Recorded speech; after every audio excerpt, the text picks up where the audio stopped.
Hey, good morning, Waldrop. We are in our second to last devotional for Psalms 119.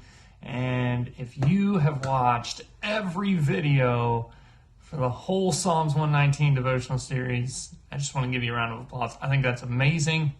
I think if you called Dave Valloni and told him you watched them all, he may have like a special gift he could give you. I'm not real sure, but you should try. That's a good avenue to take. Anyway, this morning we are actually in Psalms 119 verses 161 through 168, the second to last section before we finish it out. And here's what it says. Princes have persecuted me without cause, but my heart fears only your word. I rejoice over your promises, like one who finds vast treasures. I hate and abhor falsehood, but I love your instruction. I praise you 7 times a day for your righteous judgments. Now, in the law, the Jewish man only had to do 3 times a day. This guy says, man, I praise you 7 times a day. I don't think it's him recording a number, but rather him saying, man, I praise you all the time. I'm not setting limits on how many times I praise you.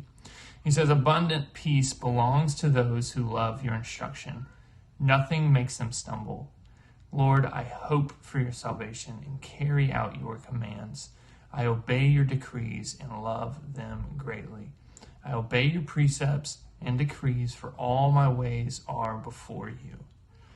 Man, there's kind of 3 verses that jump out to me, and the first one is 161.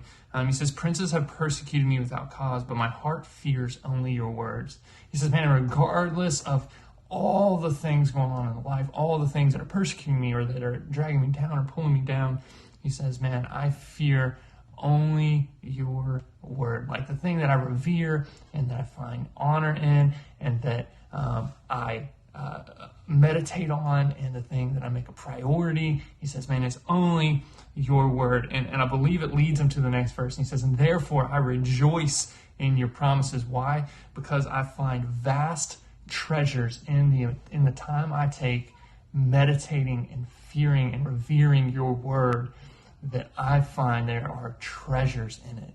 And then 165, he says, an abundant peace belongs to those who love your instruction. This isn't just simply a command or a theory. This is, I think, a man who says, man, in spite of all the hard things going on, I've found abundant peace because I've found to love and obey and follow your instruction. And you need to remember, love is not just a feeling. It's not something that overtakes you and sways you to do things, but really love is an action.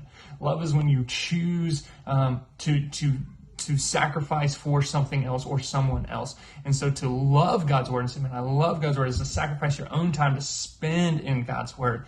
To love God is to say, man, I'm going to die to myself. And I'm going to choose to live for you, right? I'm going to show you that I love you. And he says, man, abundant peace belongs to those who love your instruction. That when we give up our day and our time and spend time in the promises of God's word, he says, man, you find abundant peace. I need abundant peace.